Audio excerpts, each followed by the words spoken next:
Tumekuwa na vikundi mbalimbali, vikundi vya sanaa, vikundi vya vijana wanaowafanya masuala ya uchoraji, wana sarakasi, na siku ya leo Mheshimiwa Rais jukwani wako wana sarakasi na wasanii wetu bunifu akiwemo DJ Afro, nikimtaja tu Inspector Mwala, Papa Freddy Ngamwaya, Captain Otoyo na wengine wengi Mheshimiwa Rais, ambao siku ya leo wako tayari ugani kutuletea burudani. Mkiwa tayari tupate burudani.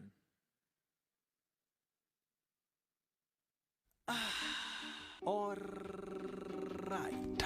Asante sana. Maridadi. Pozi tena pozi kibisha. Na kwa sasa basi kikosi ambacho kinakuendelea ni kikosi ambacho hapa basi ni kikosi cha wasanii wa sanaa. Pahali na ambapo kati ya zile vipindi zilizoweza kuanzishwa ni vipindi kama vile tahamaki, vituko, je, huu ni ungwana, hali kadhalika na vipindi kama vile tausi ambayo uliandaliwa na akiwemo Rukia. Waja, huwa mwatakaje? Kumgonga Lindi ni vibaya? Si ni kumrekebisha? Angalia saizi mahali yuko, ni mtu wa kutajika. Huyu mama wa kambo naye sijui baba kamtoa wapi. Asante Rukia, maridadi. Na vile vile hatuwezi tukamsahau hapa basi bila shaka pale mzee Ojwanga kwenye kipindi Vitimbi. Mzee Ojwanga bishi na Mungu na akamuweke pahali pema peponi. Ala, baadaye hapo bishi ndipo kuweza kuchomoka kipindi cha Vionja Mahakamani shasha. Makwa, leo ni siku ya Jamhuri bwana, national holiday. Alafu navaa nguo ni kama imetoka kwa mdomo ya ng'ombe. Kukuja kujana. Ndio kunjana kitapa. Wewe uone mimi ni Mkenya bwana. Uone nimevaa mpaka tai ya Kenya. I'm more than patriotic than you. Nani nakubali my brother. What you mean? Happy Jamhuri Day. Kabisa. Kati mzuri bwana. Asanta.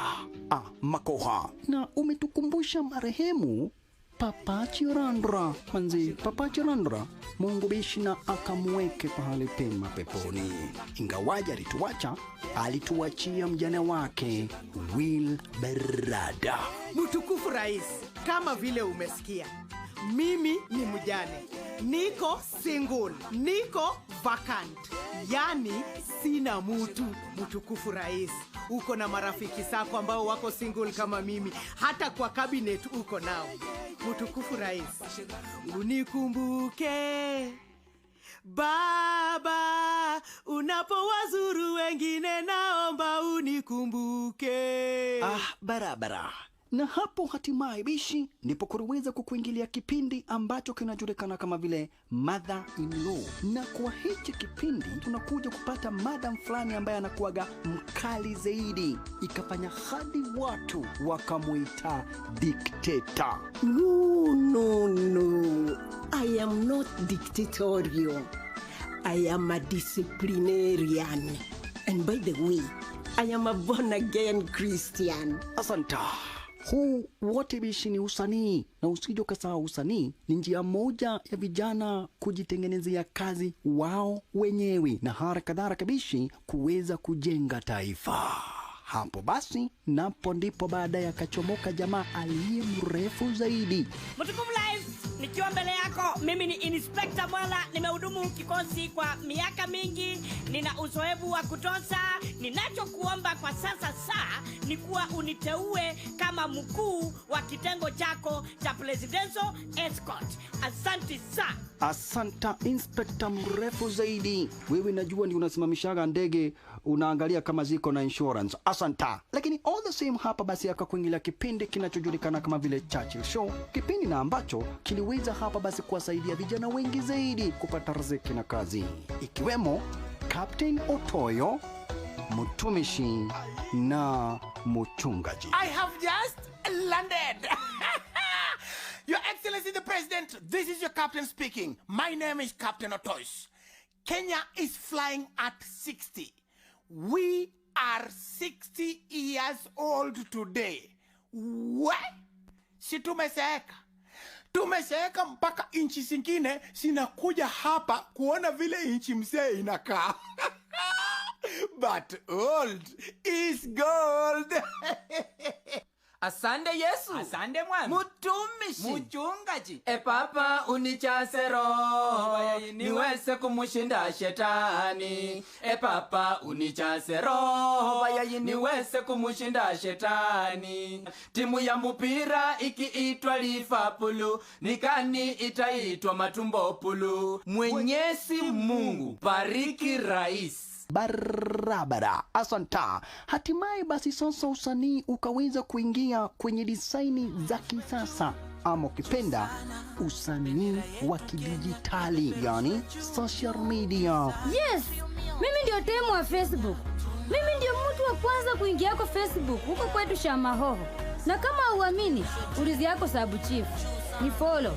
Na hapa nchini kuna mcheza filamu mmoja amejitokeza na njia zake za kipekee. Anajulikana kama vile Papa Freddy, ama ukipenda Ngamwaya. Bonjour Président, Excellency. Comme j'aime Papa Fred, minga fa business legit Nairobi na international. Nguo kemikali yangu special. Kama ngapata pesa kidogo, minga mwaya ile kemikali ndani ya pesa, tapata pesa bingi. Singalipa deni IMF, ngalipa deni World Bank. Kama pesa ngabaki, singagawana Kenya mzima, kila mtu 2 million. Wewe kama ngapenda idea, piga telefone yangu. Tufanye business legit baba. Kenya at 60. Mwisho. Kubishini wako man selector, the top ranking DJ, ranking Afro, amigos. Mheshimiwa Rais, anafuata sasa ni maonyesho ya ndege za majeshi ya ulinzi, zikiwa ni ndege aina ya Globe 120 Alpha, zikiwa ni ndege za mafunzo kwa rubani. Leo hii zikiwa chini yake Luteni Kanali Joseph Maganga pamoja na wanafunzi marubani Luteni Enrico Elim na Luteni Ibrahim Kasim wa jeshi la wanamaji chini ya uelekezi wa Meja Wekesa na Meja Hussein, zikiwa ni ndege za mafunzo kwa rubani za Aviation Center of Excellence, chuo cha kijeshi, kambi ya Laikipia Airbase kule Nanyuki. Zinafuata sasa Mheshimiwa Rais ni ndege za uchukuzi, ndege aina ya Harbin Y12 ikiwa na rangi ya kijeshi, kisha tuko na C145 Skytrack ikiwa na rangi ya kijivu, zikiwa ni ndege za uchukuzi, zina uwezo wa kubeba makundi ya askari wa operesheni speciali na uwezo wa kupaa kimo cha juu na kuachilia wanamiavuli wa kijeshi. Zina uwezo wa kushika doria katika anga, ardhini na pia baharini. Leo hii zikiwa chini yake Meja Nyenyo Y12. Zinafuata sasa ni ndege zetu za uchukuzi nzito, ndege aina ya Bombardier Dash 8 na C-27J Spartan Dash 8 ikiwa na rangi nyeupe, Spartan ikiwa na rangi ya kijivu, zikiwa ni ndege za uchukuzi zilizo na uwezo wa kubeba makundi makubwa ya askari na zana nzito za kijeshi. Kikundi cha 4 Mheshimiwa Rais, ndege aina ya Tukano, leo hii zikifita taratibu huku zikivusha moshi mweupe angani, ishara kwamba anga letu liko salama, zikiwa ni ndege za mafunzo kiwango cha juu kwa marubani wetu ambao hujifunza hapa nyumbani. Mheshimiwa Rais, hivi sasa zinaweza kupita mbele yako, na sasa Mheshimiwa Rais, ndege zetu za kivita the Tiger F5 zikiwa ndege zetu za kivita katika Diamond Formation, ndege zilizo na uwezo wa kupaa kwa kasi kuliko kasi ya sauti, zikiweza kumfumuka katika mfumo huo wa Diamond ili kuweza kutuletea maonyesho ya manuva hapa angani moja baada ya nyingine. Onyesho la kwanza Mheshimiwa Rais, rubani ataweza kupaa na ndege kwa kasi kisha kuinua pua la ndege kwa takribani digrii 45 kisha kutupa mizunguko ya kushoto na kuweza kuendelea na mkondo wa mbele. Kisha ndege ya pili Mheshimiwa Rais, rubani ataweza kupaa kwa kasi kisha kuinua pua la ndege kupaa ikiwa wima, kisha aweze kutuletea pia mizunguko ya kushoto na pia kuweza kuendelea na mkondo wa mbele. Mheshimiwa Rais, onyesho la tatu vertical roll, onyesho ambalo rubani ataweza kupaa na ndege kwa kasi kisha kuweza kutuletea mizunguko ya kushoto, ndege hii ikiwa pua juu. Tutazame kama jinsi rubani huyu alivyo tayari kutuletea onyesho ya aileron roll kama jinsi anavyoinua ndege hii kwa umaridadi na kutupa mizunguko ya kushoto. Tumpe makofi rubani huyo tafadhali. Rubani wetu wa pili akituletea onyesho la pili.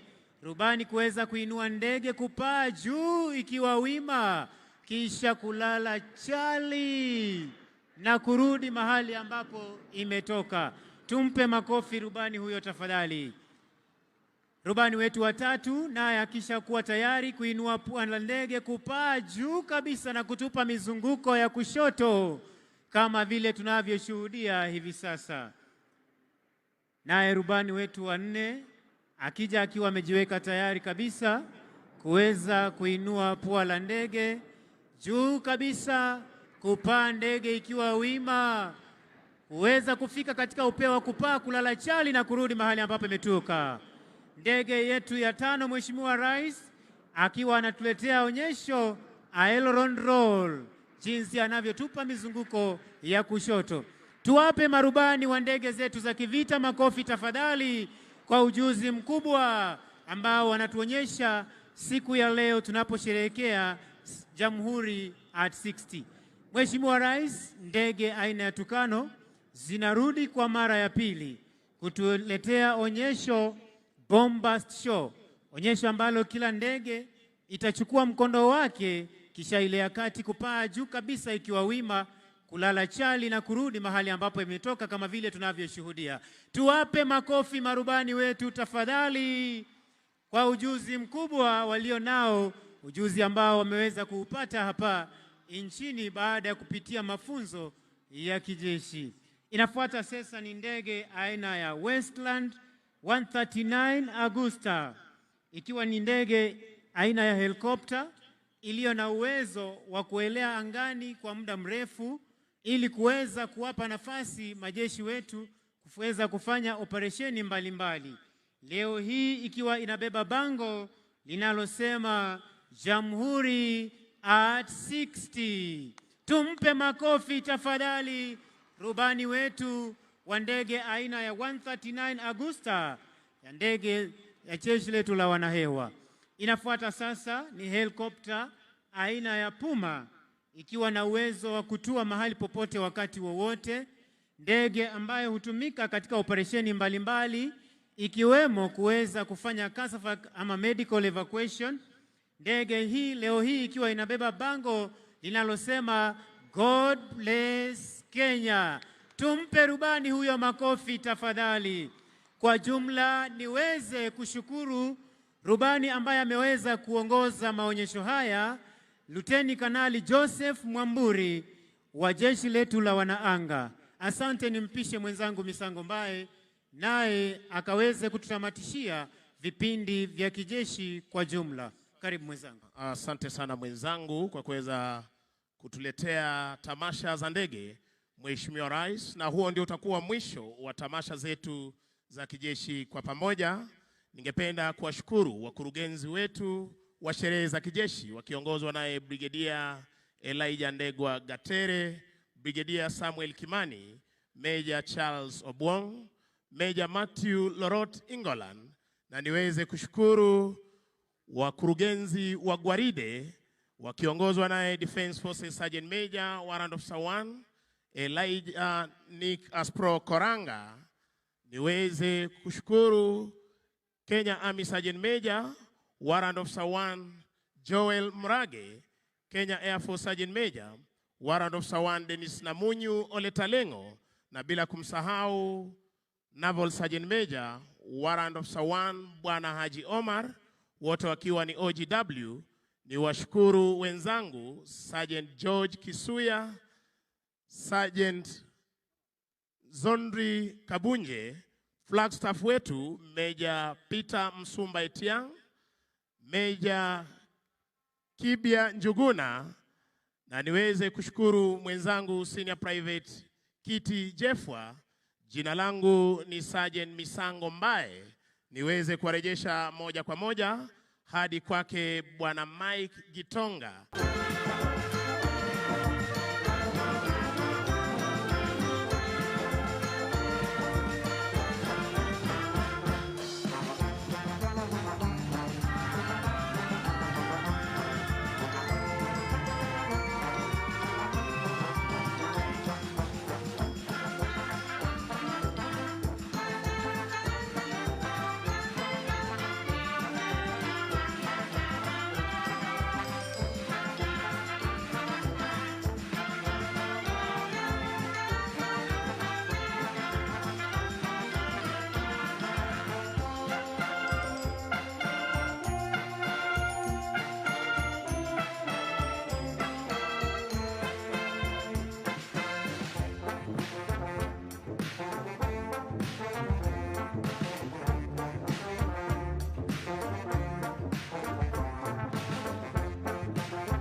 60 years ago, on a day like this, Kenya took its final step of the freedom struggle to become a sovereign republic.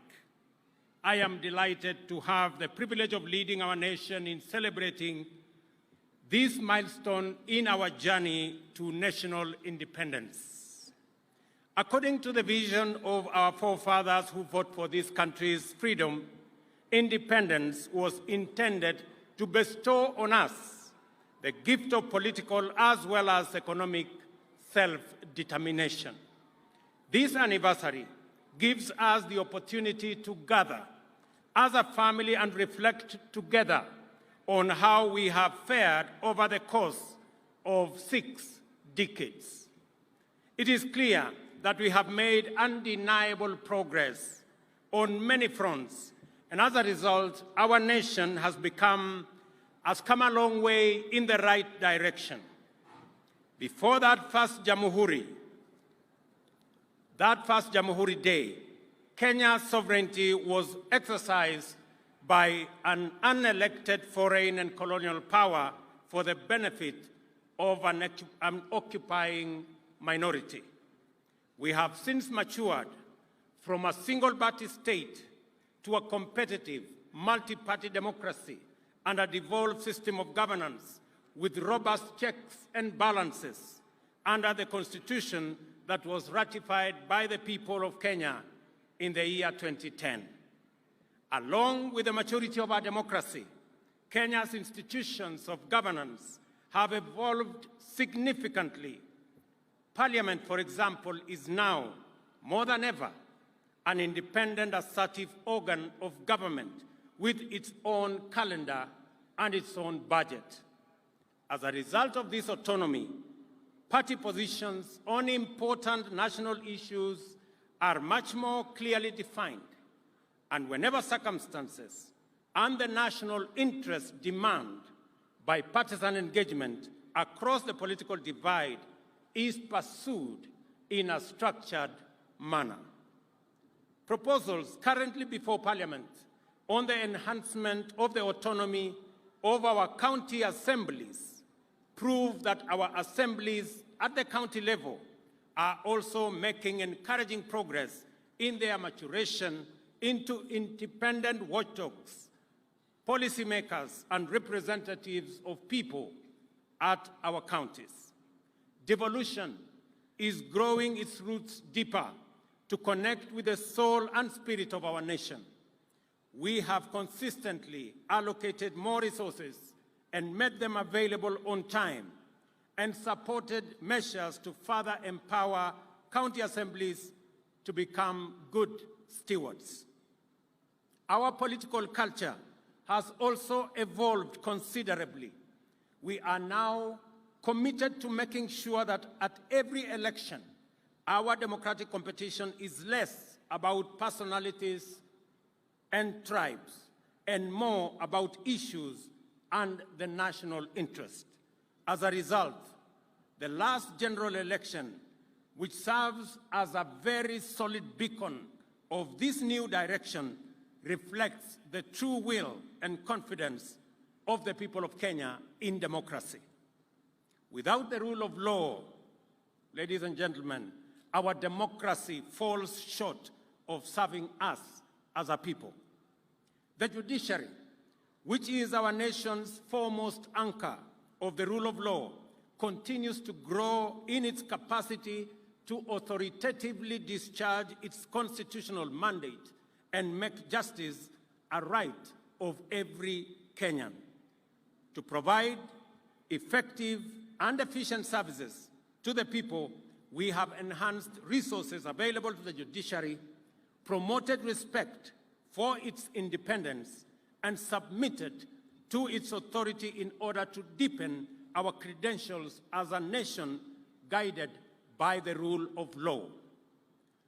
To complete this framework of institutions designed to safeguard and promote constitutionalism and the rule of law, our constitutional commissions and independent offices have evolved to discharge their mandate in accordance with the Constitution and in the most constructive manner in support of good governance.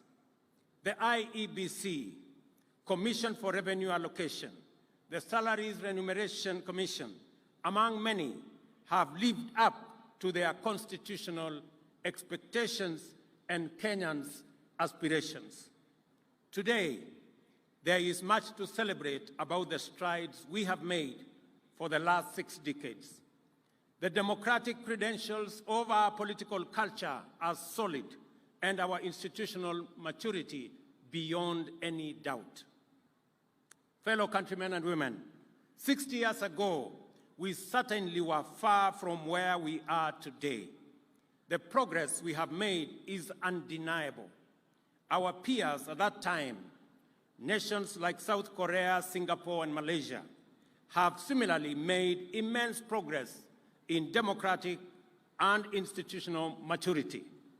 They have, however, made much more economic progress than we, and as a consequence, we are much more advanced today. They are much more advanced today than we are. The point at which we stand today is the culmination of the collective endeavor of our nation's founding generation and those that came after them. The vision, which inspired their struggle and sacrifice, was one of a united, free, democratic, and economically prosperous nation. They fought for true sovereignty, which envisioned political democracy and economic prosperity. Our forefathers made huge sacrifices to win for Kenya the freedom we celebrate today, and the generations that followed have made their contributions progressively to bring our state, society, and economy to what it is presently. We gather today to express our gratitude, celebrate their legacy, and contemplate our contribution to accelerating future progress.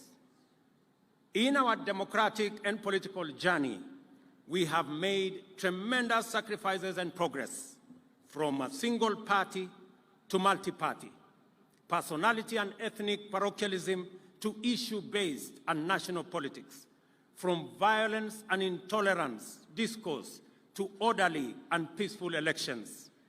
However, we have not made as much progress with our economy. Our savings as a percentage of GDP is dismal. The gap between the rich and the poor has not reduced. Many, especially young people, don't have jobs, and our revenues as a percentage of GDP remain low. Our generation must therefore take up the unfinished job of actualizing economic prosperity as our contribution to perfecting Kenya's national sovereignty. We owe this to those who made huge sacrifices to bestow on us a nation of promise. We owe it to one another, to the youth, women, children of Kenya, and to each and every one of us. The responsibility of our generation, beginning with this administration, is to make smart choices and necessary sacrifices, just as our forefathers and those who came after them did. And the choice is to match our economic progress with our democratic and political achievements. This is the assignment we took up on day one, the 13th of September 2022, and which we have been painstakingly undertaking for the past year. Our focus has been firmly about the ways and means to transform our economy, making the right decisions, necessary sacrifices, and smart choices to set Kenya on a path of economic renaissance. This transformation began with all of us, as the people of Kenya, making immense sacrifices and huge contributions together to pull back our country from the brink of debt distress. The greatness and patriotic devotion of the people of Kenya have been on display during the past year. Together, we have made the right choices, sometimes taken very difficult and painful decisions to steer Kenya back from the edge of a catastrophic cliff of debt distress and move our country in a new direction. There is every reason to believe that without serious sacrifices and hard work over the past year, the crises, threats, and challenges in the global economic and geopolitical environment confronting us would have overwhelmed us, as indeed it has many countries. We have had to make our contribution to the struggle for the nation's economic sovereignty. We have had to cut back significantly on expenditure and to defer the implementation of critical development programs to stabilize our economy. The policy measures required to mobilize necessary revenues have been difficult, but they were our only way and means of escape. Though painful, the sacrifices we have made, which would not only make our freedom fighters proud, are also absolutely necessary at a time as this and in situations that we find ourselves, and is the guarantee of our nation's economic stability. Proudly, these sacrifices have paid off. I can now confirm, without fear of any contradiction, that Kenya is safely out of the danger of debt distress and that our economy is on a stable footing. The economic indicators point to good news. Inflation is now 6.8%, down from a high of 9.2% a year ago. In the last 6 months, our GDP has grown at a rate of 5.4%, making Kenya the 29th fastest growing economy in the world, according to the World Bank. There is no question about it. What we have done together, the price we have paid together, and the sacrifices we have made together have rescued our country from an economic catastrophe. After navigating our ways out of the difficult and complicated debt situation, our second action is to accelerate economic progress, which is the cardinal assignment of our generation. Wazalendo wenzangu, our human capital, our innovative, smart working, professional labor force is probably the single most potent arsenal we have to drive our economic progress. Globally, Kenyans have excelled in semi-skilled, skilled, and professional occupations. Our expenditure on training, learning, and education in general is a most appropriate investment in the development of the human capital necessary in our economic progress. Recognizing this, we have increased the total allocation to our education sector by an additional 127 billion this year. Out of this, 46 billion will support the new university funding model that gives equal chance to every child in Kenya to acquire university education. An additional 9 billion to cover our TVET funding model and the hiring of an extra 2,000 tutors necessary for our TVET education. An additional 47 billion to enable TSC, Teacher Service Commission, hire 56,000 new teachers and other interventions, and 24 billion for junior secondary school and to support the construction of additional infrastructure. To cover the chronic classroom deficit in the city of Nairobi, we have undertaken to build 3,500 additional classrooms in the city of Nairobi, with the first 1 billion allocated in this year's budget. And we are going to work with all members of parliament to make sure that the city of Nairobi, the seat of government, and the pride of our nation does not leave any child behind when it comes to education. Agriculture, ladies and gentlemen, plays a central and pivotal role in our economy, contributing to food security, supplying raw materials for our agro-processing and value addition and manufacturing, for domestic and market and export markets, creating jobs and also creating wealth. Only specific, targeted, and deliberate interventions will enhance our agricultural productivity and overall production. This began with the registration of farmers, provision of crop-specific fertilizers, reforms in the tea, coffee, sugarcane, and edible oil sector, provisions of mobile dryers, and other interventions underway across the nation so as to reduce the cost of food, which consumes 56% of household incomes, to reduce by half our food import bill, which today stands at Kenya shillings 500 billion, and also to increase our exports.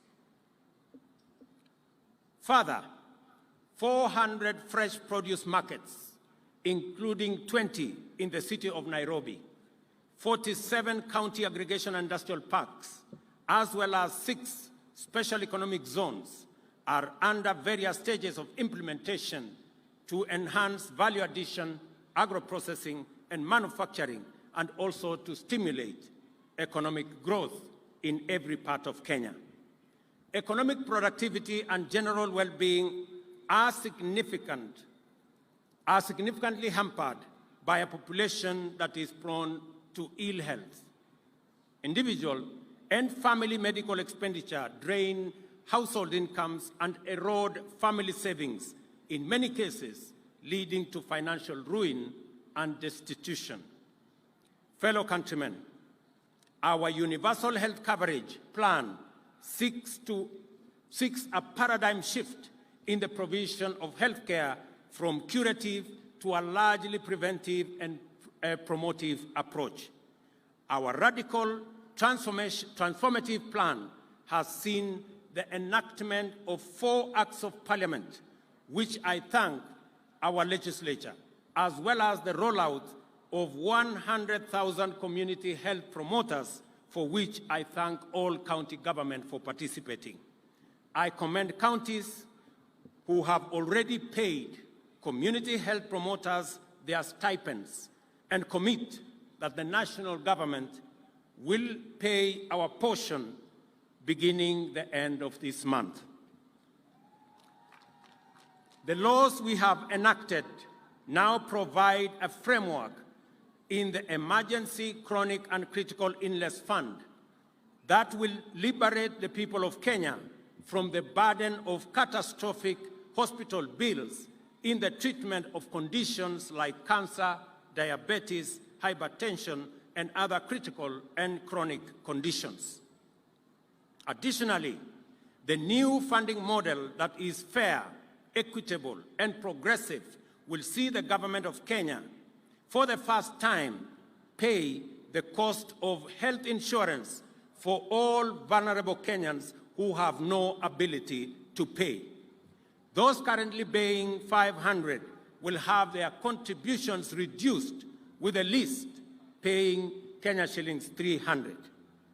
To enhance efficiency and eliminate pilferage in the healthcare system, the new digital law will underpin the digitization of the entire health service delivery framework. While empirical evidence, ladies and gentlemen, shows us that economic growth has the potential to create jobs, and the measures enumerated above will create opportunities for employment, these interventions on their own will not create the kind and scale of employment needed to deal with unemployment in Kenya today. For employment and job creation to be at the scale necessary to make a significant dent on our unemployment status, and deal effectively with prevailing challenges, our interventions must be ambitious and systematic, consistent and intentional, as well as deliberate and progressive. Kenyans, our housing program is fundamentally a massive, deliberate, and systematic job creation mechanism. Apart from the thousands of direct employment opportunities in construction and associated services, the housing scheme directly supports the formal and informal manufacturing of materials, fixtures, fittings, and accessories required in construction. Those employed range from architects, engineers, quantity surveyors, site workers, artisans, fabricators, electricians, plumbers, and many more. The housing program is a bottom-up job creator. There are 33 active housing development sites already employing 120,000 people in various parts of the country. Another 31 sites are undergoing evaluation to begin construction next month. Other sites in various stages of design across the country. By next year, the entire country, in our estimation, will be a bustling construction site with housing projects proceeding in every county and every constituency. Our strategic focus is to construct hundreds of thousands of housing units while creating millions of jobs across Kenya. Remember, South Korea, Singapore, and Malaysia undertook these major housing works some 40 years ago, and that is why their economies, among many other factors, are ahead of us. Yesterday, ladies and gentlemen, I signed into law amendments to the National Government Constituency Development Fund Act, which set out a framework to anchor the development of ICT hubs in each of the 1,450 wards in the country. I salute members of Parliament for the partnership to expand our digital superhighway infrastructure to provide training opportunities and create thousands of digital job opportunities for young people across Kenya. We are also rolling out our world-beating athlete, Faith Kipyegon, the rank and status of Elder of the Order of the Golden Heart, the highest honor our country awards its citizens who illuminate the path of excellence. She has earned her place at the very top, from running barefoot to breaking 2 world records within a year, is the ultimate stage of heroism. Faith's journey is an inspiration to all our young and aspiring athletes. I equally salute Ferdinando Manyala, Mary Mora, Kevin Kiptum, Emmanuel Wanyonyi, Faith Cherotich, who have also registered their presence in the world stage, and they too will be feted. This administration has also taken deliberate steps to build and invest in the creative economy. First, the famous Grammy Awards have a partnership with us, and starting January, the Innovation Studios of Hollywood have agreed to begin shooting multiple movie rights here in Kenya. Google, in collaboration with the Ministries of Education and ICT, has begun implementing a Kenya Institute of Curriculum Education-sponsored coding program in primary and secondary schools to reach 4 million learners. The partnership will also train 42,000 teachers. I have good news for our creatives and those who imagine and produce content through Facebook and Instagram. Just yesterday, Meta committed to helping creators in Kenya earn money for crafting original content. Following a pilot program with eligible creators in the country, Meta will be expanding monetization opportunities and allowing more creators to earn a living doing what they love. Kenya possesses impressive credentials as a source of highly professional human capital with highly educated, trained, skilled, and dynamic young people. We have systematically and intentionally negotiated separate bilateral agreements with countries in the Middle East, Europe, and the Americas to connect our skilled workforce with opportunities globally. This will provide exposure to thousands of Kenyans to work in international organizations, engage in global assignments, and monetize their skills and talents as they enhance their incomes and personal development. Millions of Kenyans already working abroad have been great ambassadors for our country and have made huge contributions through their remittances to the development of Kenya. Ndugu wa Kenya, Kenya remains committed to driving climate action, and I am proud that we can play a significant role shaping the climate agenda on the continent. We have demonstrated leadership which has been recognized both on the continent and beyond, and we must continue to play our part both domestically and on the global stage. Recently, I launched the Africa Green Industrialization Initiative in partnership with the United Arab Emirates and several other African heads of states at COP28 in Dubai. The goal of the initiative is to enable businesses to build rapidly in Kenya using our renewable energy resources and across our continent. In keeping with our commitment, ladies and gentlemen, to correct the market failure in the provision of affordable credit, especially to those who have no access to any collateral, and to free millions of Kenyans trapped in the credit rating maze, the Hustler Fund has grown to become the largest financial inclusion program in Kenya, dispersing Kenya's shillings 42 billion to more than 21 million borrowers across Kenya. A week ago, we celebrated the Hustler Fund's first anniversary. Borrowers on the fund have saved Kenya's shillings 2 billion with a repayment rate of 75% nationally. As promised, we have already enhanced credit limits for over 1.2 million borrowers and spent 500 million to match long-term savings on a ratio of Kenya shillings 1 for every Kenya shillings 2 saved. At the end of this month, just in a few days, every saver will be paid an attractive interest rate of 12% on all their savings.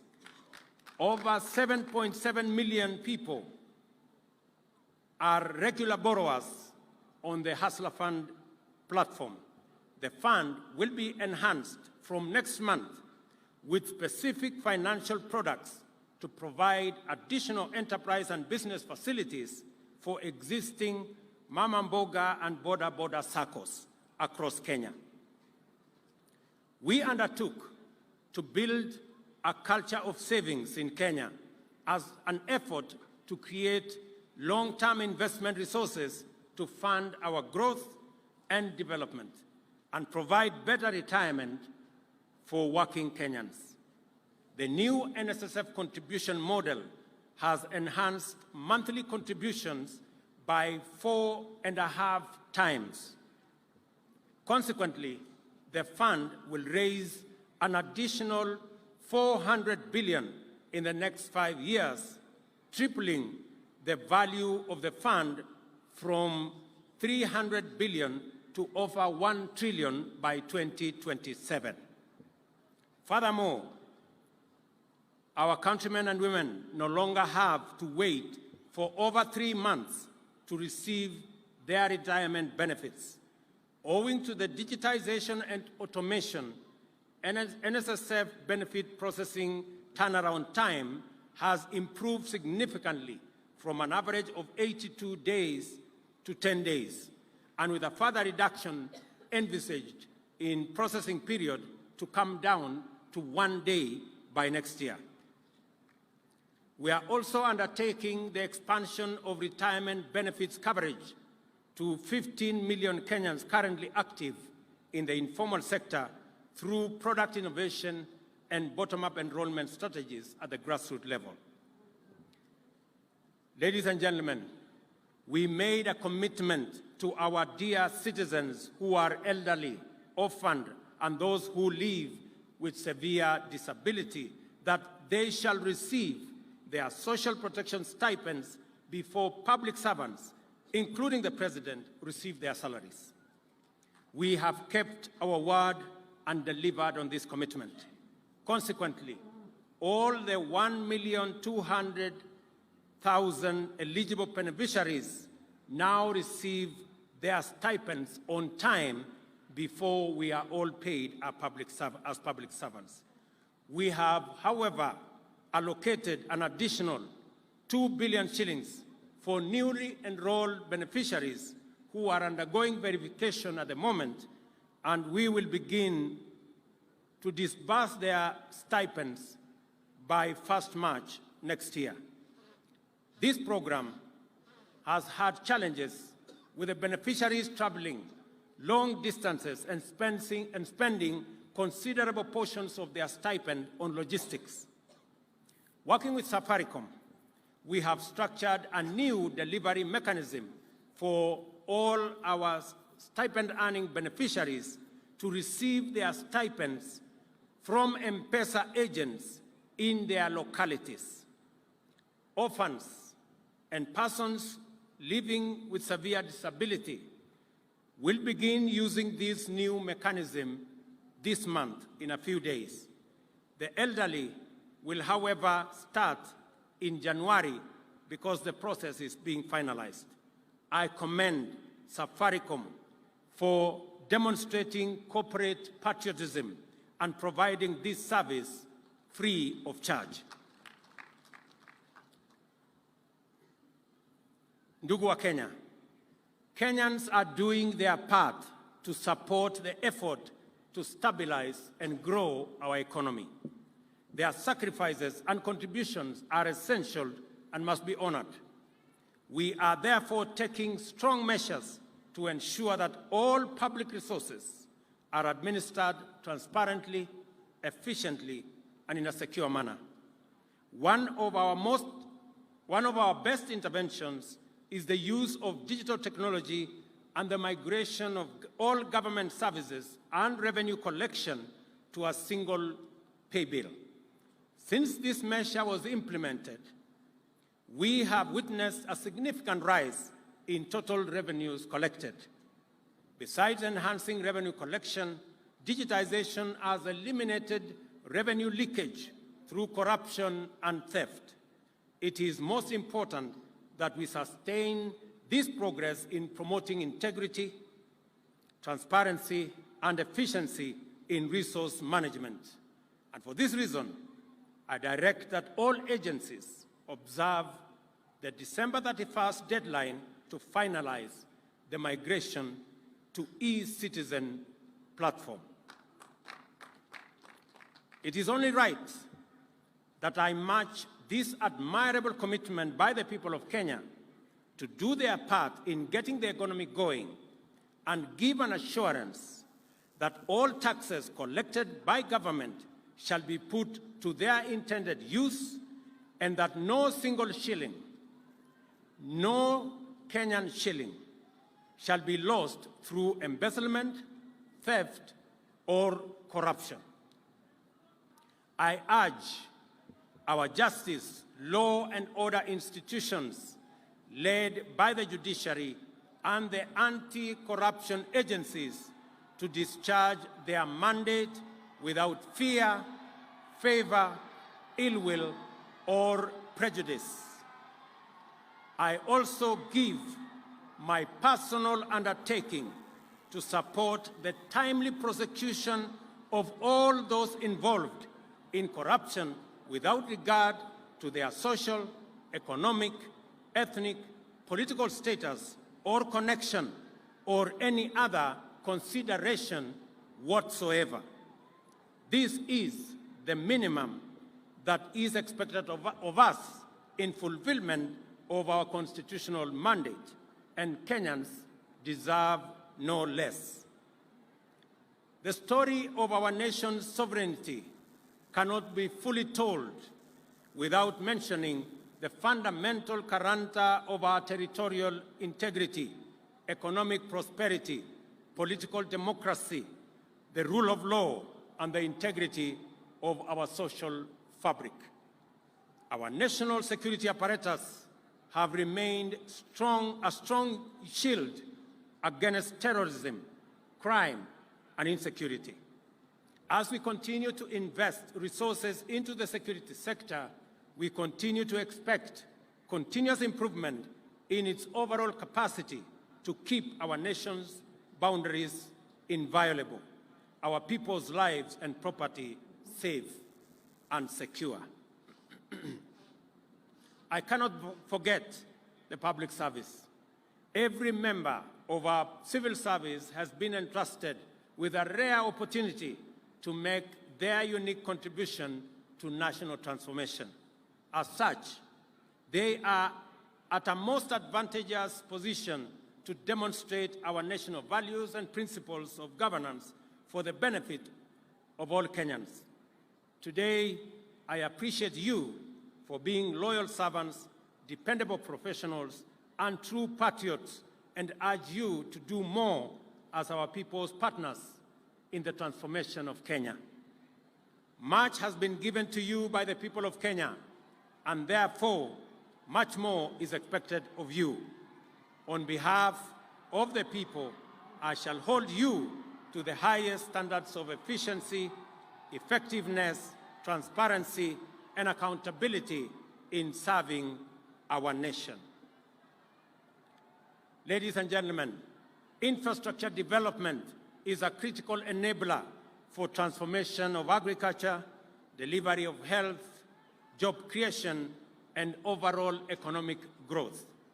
As a result, our investment in road and rail network, electricity generation and connection, and water harvesting, storage, and reticulation continue to be a critical component of our development strategy. A comprehensive multi-year plan is progressively being implemented to support the overall socio-economic development of the country. Our world, ladies and gentlemen, our world and the good in it belongs to those who are not shy to embrace globalization. Kenyans have shown time and again that we are not afraid of the world beyond our borders. We venture abroad fearlessly and warmly welcome our visitors from near and far. This is not by accident. The scientific history account of early humanity is told by various archaeological sites in our country. In short, we are the first home of all humanity, and we joyfully embrace our ancestral task of welcoming humanity home.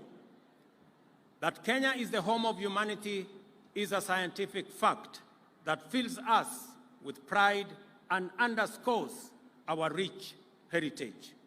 It is with great pleasure, as President of this extraordinary country, to make a historic announcement of the decision of the government of Kenya. Beginning January 2024, Kenya will be a visa-free country. It shall no longer be necessary for any person from any corner of the globe to carry the burden of applying for a visa to come to Kenya. To echo the call of the Turkana people to the world, Tobongu Lore, a simple message to humanity: welcome home. This is why the government